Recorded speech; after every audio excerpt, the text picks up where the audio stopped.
Breaking news చూస్తున్నాం. కుమ్రం భీం ఆసిఫాబాద్ జిల్లాలో Kerameri, Jainoor, Sirpur you, Lingapur మండలాల్లో పోడు భూముల సమస్యలు పరిష్కరించాలని జిల్లా అటవీశాఖ కార్యాలయం ఎదుట పోడు రైతులు ధర్నాకు దిగారు. గత 60 సంవత్సరాలుగా అప్పటి వ్యవసాయం చేసుకుంటున్నామని అటవీశాఖ అధికారులు వచ్చి భయభ్రాంతులకు గురిచేస్తున్నారని రైతులు ఆరోపించారు.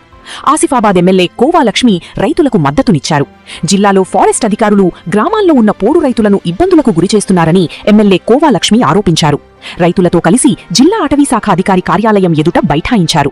సందర్భంగా ఆమె మాట్లాడుతూ గత 20 రోజుల నుండి జిల్లాలో ఆయా గ్రామాల్లో అటవీశాఖ అధికారులు పోడు రైతులను ఇబ్బందులకు గురిచేస్తున్నారని అన్నారు. తాజాగా వారం రోజుల క్రితం 3 తరాలుగా పోడు వ్యవసాయం చేస్తున్న లింగాపూర్ మండలంలోని వంజరిగూడ అనే గ్రామానికి చెందిన నాన్ ట్రైబల్స్ పోడు రైతులను ఇబ్బంది పెట్టారన్నారు. 3 నుండి 5 ఎకరాల వరకు దాదాపుగా 3 నుండి 4 తరాలుగా వ్యవసాయం చేసుకుంటున్న వారే ఇక్కడ ఉన్నారన్నారు. గతంలోనే ఫారెస్ట్ కన్జర్వేటర్ అలాగే జిల్లా అటవీశాఖ అధికారికి రెవెన్యూ వారితో కలిసి జాయింట్ సర్వే చేయాలని చెప్పామన్నారు. అయినప్పటికీ పట్టించుకోకుండా ఇప్పుడు వర్షాలు పడేసరికి రైతుల భూములు లాక్కుంటారని ఆగ్రహం వ్యక్తం చేశారు. ఎక్కడికక్కడ భూములు లాక్కుంటుంటే రైతులు ఇబ్బందులు పెడుతున్నారు. భూమిని నమ్ముకుని బ్రతుకుతున్న రైతులను పెడుతున్నారు.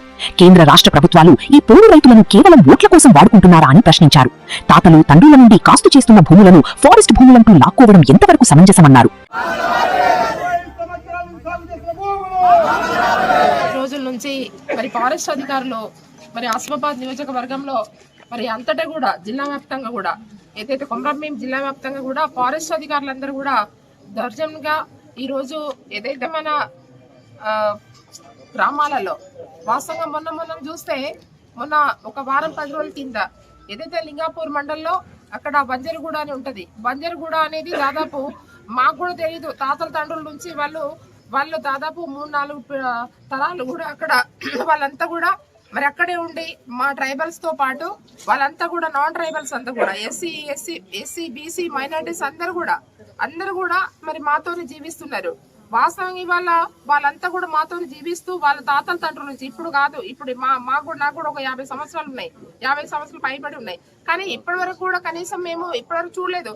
అందరూ కూడా ఫారెస్ట్ భూములు అనేది వాస్తవం సహజంగా ఫారెస్ట్ భూములు ఉండొచ్చు, మేము కాదనట్లేదు. కానీ వాళ్ళు జీవనం అనేది దాని మీదనే ఆధారపడి బతుకుతున్నారు. ఇవాళ దాదాపు ఇప్పుడు అటు సిర్పూర్ కార్నర్కి అయితే చాలా గొడవలు పెట్టేసి చాలా కేసులు అయిపోయినాయి, అంత అయిపోయినాయి. కానీ మా ఆసిఫాబాద్ నియోజకవర్గంలో ఇప్పటి వరకు కూడా ఎవరు కూడా ఫారెస్ట్ అధికారులు ఇబ్బంది పెట్టలేదు.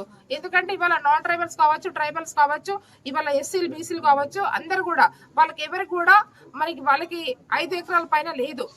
3 ఎకరాలు 4 ఎకరాలు 5 ఎకరాలు మాత్రమే ఉంది తప్ప ఎవరు కూడా 10 ఎకరాలు 8 ఎకరాలు 7 ఎకరాలు లేనే లేదు. ఆ రోజు కూడా మేము అక్కడ కన్జర్వేటర్ గా ఎవరైతే శాంతరాజు గారు వచ్చారు, తర్వాత డిఎఫ్ గారు వచ్చారు, ఎక్కడైతే మన లింగాపూర్ మండలంలో ఏదైతే వంజరగూడలో వచ్చినప్పుడు ఆ రోజు అందరూ కూడా చెట్ల కింద మంచిగా అక్కడ కూర్చొని అందరూ కూడా అక్కడ ఊరు వాళ్ళ పెద్ద మనుషులు కావచ్చు, అక్కడ రైతులందరూ కూడా కూర్చొని మాట్లాడడం జరిగింది సామరస్యంగా. మేము ఆ రోజు కూడా సామరస్యంగా చెప్పాం. ఆ రోజు శాంతరాజు గారికి చెప్పాం, మన డిఎఫ్ మేడం కూడా చెప్పాం. మేడం గారు, ఇప్పుడు మీరు ఇన్ని రోజుల నుంచి ఏం చేశారు? ఎండాకాలం అంతా పోయింది, జాయింట్ సర్వే పెట్టేదావు, ఏదైతే రెవెన్యూ ప్లస్ తర్వాత ఫారెస్ట్ జాయింట్ సర్వే పెట్టేదావు. ఇప్పుడు మీరు ఇన్ని రోజుల నుంచి ఉండి ఇప్పుడు వర్షాకాలం వస్తుందంటేనే రైతుల భూములు గుర్తొస్తుందా? రైతుల భూములు ఇవాళ రైతుల భూములు గుంజుకుంటారు, ఏం చేస్తారు? వాళ్ళని ఎక్కడ పెడతారు?